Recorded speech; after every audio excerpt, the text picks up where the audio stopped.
അന്ന് മക്ക കാലഘട്ടത്തിലെ പരസ്യ പ്രബോധന രംഗങ്ങളിൽ ഒരുപാട് പ്രതിസന്ധികളിലൂടെ നബിയും സഹാബത്തും കടന്നുപോയിട്ടുണ്ട്. അങ്ങനെ ഇരിക്കെ മക്കയിലെ പീഡനങ്ങൾ അത് വല്ലാതെ കൂടിയപ്പോൾ റസൂൽ കരീം സല്ലല്ലാഹു അലൈഹി വസല്ലം ഒരു സംഘത്തെ ജഅഫർ ബിൻ അബീ താലിബ് റളിയല്ലാഹുവിന്റെ നേതൃത്വത്തിൽ എത്തോപ്യയിലേക്ക്, അന്നത്തെ ഹബിഷയിലേക്ക് പറഞ്ഞുവിട്ടു. മുസ്ലിങ്ങൾ ഒരു സംഘം, സ്ത്രീകൾ അടക്കമുള്ള ഒരു സംഘം ഹബിഷയിൽ എത്തിയിട്ടുണ്ട് എന്ന വിവരം അറിഞ്ഞപ്പോൾ ഖുറൈശികൾ വട്ടം കൂടി. അത് തടയണം, അത് സമ്മതിച്ചു കൊടുക്കാൻ പാടില്ല. ഞങ്ങൾ അവരെ ഇടിക്കും, ചവിട്ടും, കൊല്ലും. അത് ഞങ്ങളുടെ അധികാരം. ഈ നാട്ടിൽ നിന്ന് അവർ രക്ഷപ്പെട്ട് അവിടെ പോയാൽ പിന്നെ അവരെ ഇടിക്കാനും ചവിട്ടാനും നമുക്ക് അവരെ കിട്ടില്ല. അതുകൊണ്ട് ഇങ്ങനെ തുടങ്ങിയാൽ പലരും ഈ നാട് വിട്ട് സ്വതന്ത്രരായി പോകും. അത് അനുവദിച്ചു കൊടുത്തൂടാ. അതുകൊണ്ട് അവർ തീരുമാനിച്ചു നജ്ജാശി രാജാവിന്റെ അടുക്കൽ പോണം. അന്നത്തെ ഹബിഷ ഭരിക്കുന്ന ക്രൈസ്തവ രാഷ്ട്ര സംവിധാനമാണ്, ക്രൈസ്തവ ഭരണാധികാരിയാണ്. നജ്ജാശിയുടെ മുന്നിൽ പോയി ഇവരെ വിട്ടുകിട്ടാൻ വാദിക്കണം. അതിന് പറ്റിയ ഒരാൾ വേണം. അറബികളെ സംബന്ധിച്ചിടത്തോളം അവരുടെ കൂട്ടത്തിൽ അതീവ തന്ത്രജ്ഞനും ബുദ്ധിരാക്ഷസനുമായ ഒരാളെ നിയോഗിക്കണം.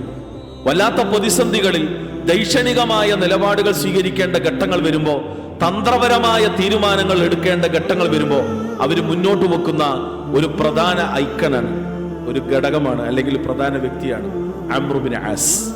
അവരുടെ കൂട്ടത്തിലെ ബുദ്ധിരാക്ഷസൻ, അവരുടെ കൂട്ടത്തിലെ അതീവ തന്ത്രജ്ഞൻ അംർ ബിൻ ആസിനെ ആ ചുമതല ഏൽപ്പിച്ചു. അയാൾ എത്തി നജ്ജാശി രാജാവിന്റെ മുന്നിൽ. അദ്ദേഹത്തിന്റെ കയ്യിലുള്ള ആവനാഴിയിലുള്ള സകല തന്ത്രങ്ങളും എടുത്ത് അയാൾ പയറ്റി. ഇവർ പ്രശ്നക്കാരാണ്, നാട്ടിൽ പ്രശ്നമുണ്ടാക്കി കടന്നു വന്നവരാണ് ഇവർ. ഇവരിവിടെയും പ്രശ്നമുണ്ടാക്കും. ഇവരെ ഇവിടുന്ന് ഒഴിവാക്കണം.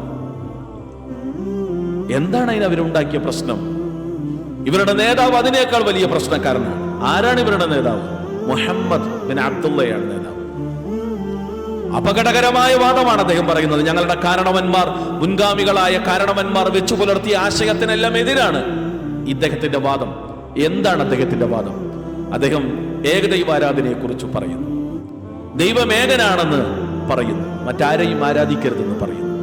ഞങ്ങൾ ആരാധിച്ചു വരുന്ന ഞങ്ങളുടെ മൂർത്തികളെയെല്ലാം ഇദ്ദേഹം നിഷേധിക്കുന്നു. നജ്ജാശി രാജാവ് ചോദിച്ചു, അദ്ദേഹത്തിൽ വിശ്വസിക്കുന്നവർ ആരാണ്? അതെ, സമൂഹത്തിലെ സാധാരണക്കാരായ ആളുകളാണ് അദ്ദേഹത്തിലേക്ക് കൂടുതൽ കടന്നു വരുന്നത്. നജ്ജാശി രാജാവിന്റെ ചില ചോദ്യങ്ങൾ, അതിനുത്തരം പറയാൻ നിർബന്ധിതനായി അംർ ബിൻ ആസ്. ഒടുവിൽ അംർ ബിൻ ആസിന്റെ മറ്റൊരു തന്ത്രം, നിങ്ങളുടെ ഈസയെ പോലും ദൈവമല്ല എന്ന് പറയുന്നവരാണ് ഇവർ. അങ്ങനെയല്ലേ ഇവരുടെ വാദം? ജഅഫർ ബിൻ അബീ താലിബ് റളിയല്ലാഹു അൻഹുവിനോട് നജ്ജാശി ചോദിച്ചു, എന്താണ് നിങ്ങൾക്ക് പറയാനുള്ളത്? നജ്ജാശിയുടെ മുന്നിൽ ജഅഫർ ബിൻ അബീ താലിബ് റളിയല്ലാഹു അൻഹു ഒരൽപ്പം മുന്നോട്ട് ചെന്ന് അദ്ദേഹം സൂറ മറിയത്തിലെ ശ്രദ്ധേയമായ ആയത്തുകൾ ഓതിക്കൊടുത്തു. ആ സദസ്സിൽ ക്രൈസ്തവ പാതിരിമാരുണ്ട്, ക്രൈസ്തവ പണ്ഡിതന്മാരുണ്ട്, പ്രമുഖരായ മന്ത്രിമാരുണ്ട്. ശ്രദ്ധേയമായ ആ രാജസദസ്സിൽ വിശുദ്ധ ഖുർആനിലെ 19-ാം അധ്യായം സൂറ മറിയമിലെ ഖാഫ് ഹാ യാ ഐൻ സ്വാദ് എന്ന് തുടങ്ങുന്ന ദിക്റു റഹ്മത്തി റബ്ബിക അബ്ദഹു സക്കരിയ ഇദ് നാദാ റബ്ബഹു നിദാഅൻ ഖഫിയ എന്ന് തുടങ്ങുന്ന ശ്രദ്ധേയമായ അള്ളാഹുവിന്റെ വരികളെ നജ്ജാശി രാജാവിന്റെ മുന്നിൽ ജഅഫർ ബിൻ അബീ താലിബ് റളിയല്ലാഹു അൻഹു ഓതി കേൾപ്പിച്ചു കൊടുത്തു. ഇന്നി അബ്ദുല്ലാഹ് ആതാനിയൽ കിതാബ വജഅലനി നബിയ്യ. ഈസാ അലൈഹിസ്സലാത്തു വസ്സലാമയെ അല്ലാഹ് എന്താണോ എങ്ങനെയാണോ പരിചയപ്പെടുത്തിയത്, അതേ ആയത്ത് നജ്ജാശി രാജാവിന്റെ മുന്നിൽ, ക്രൈസ്തവ പാതിരിമാർക്ക് മുന്നിൽ, ക്രൈസ്തവ രാഷ്ട്ര സംവിധാനത്തിന്റെ രാജ ദർബാറിന്റെ മുന്നിൽ ജഅഫർ ബിൻ അബീ താലിബ് പറയുകയാണ്. ഈസാ മസീഹ് തൊട്ടിലിൽ വെച്ച് വർത്തമാനം പറഞ്ഞ അത്ഭുതകരമായ ആ സംസാരം, ഇന്നി അബ്ദുല്ലാഹ്, ഞാൻ അല്ലാഹുവിന്റെ ദാസനാണ്, ആതാനിയൽ കിതാബ വജഅലനി നബിയ്യ, എനിക്ക് എന്റെ റബ്ബ് വേദപ്രമാണം നൽകിയിട്ടുണ്ട്, എന്നെ അവനെ നബിയായി തെരഞ്ഞെടുത്തിട്ടുണ്ട് എന്ന് തുടങ്ങുന്ന വരികളും അദ്ദേഹം പാരായണം ചെയ്തു. സിംഹാസനത്തിലിരുന്ന്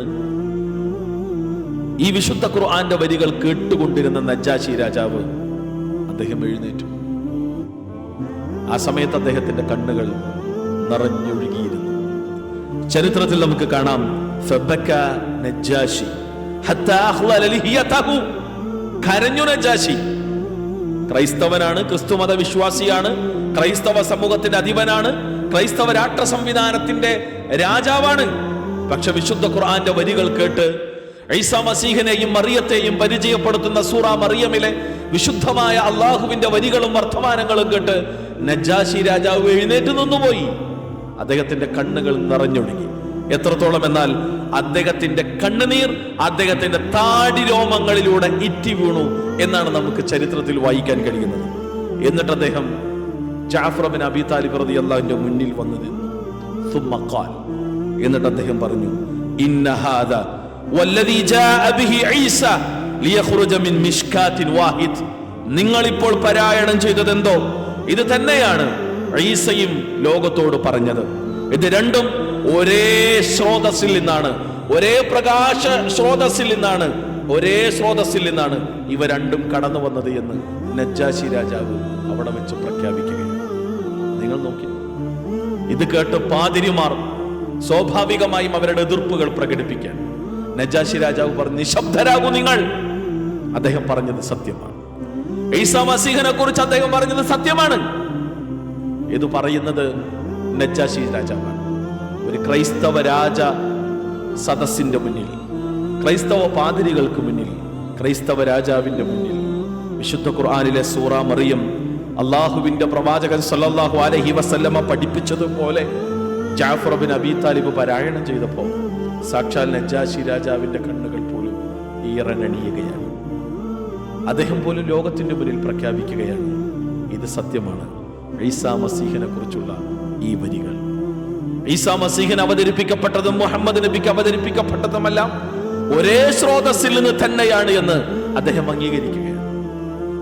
പിന്നീട് നമുക്ക് കാണാൻ കഴിയുന്നത് അദ്ദേഹം മുസ്ലിം ആകുന്നതും മുസ്ലിമായി ഹബിഷയിൽ മരണപ്പെട്ട അദ്ദേഹത്തിന് വേണ്ടി നബി സല്ലല്ലാഹു അലൈഹി വസല്ലം മദീനയിൽ വെച്ച് മയ്യത്ത് നമസ്കരിച്ചതും നമുക്ക് കാണാം. മറഞ്ഞ മയ്യത്തിന് വേണ്ടി നബി നമസ്കരിച്ച ഒരേ ഒരു സംഭവം മാത്രമാണത്. അദ്ദേഹത്തിന് വേണ്ടി അവിടെ നമസ്കരിക്കാൻ വേറെ ആരുമില്ലാത്ത ഒരു ഘട്ടത്തിൽ. ഞാനതിൻ്റെ മറ്റ് വിധികളിലേക്കല്ല പോകുന്നത്, മറിച്ച് റസൂലുള്ളാഹി സ്വല്ലല്ലാഹു അലൈഹി വസല്ലമയുടെ ജീവിതത്തിൽ, ഇസ്ലാമിക ചരിത്രത്തിൽ ഏറെ ശ്രദ്ധേയമായൊരു ചിത്രവും ചരിത്രവുമാണ് നജ്ജാശി രാജാവിന്റെ ചരിത്രം. അള്ളാഹുവിന്റെ ഗ്രന്ഥം ആ മനസ്സിനെ എത്രമേലാണ് സ്വാധീനിച്ചത്.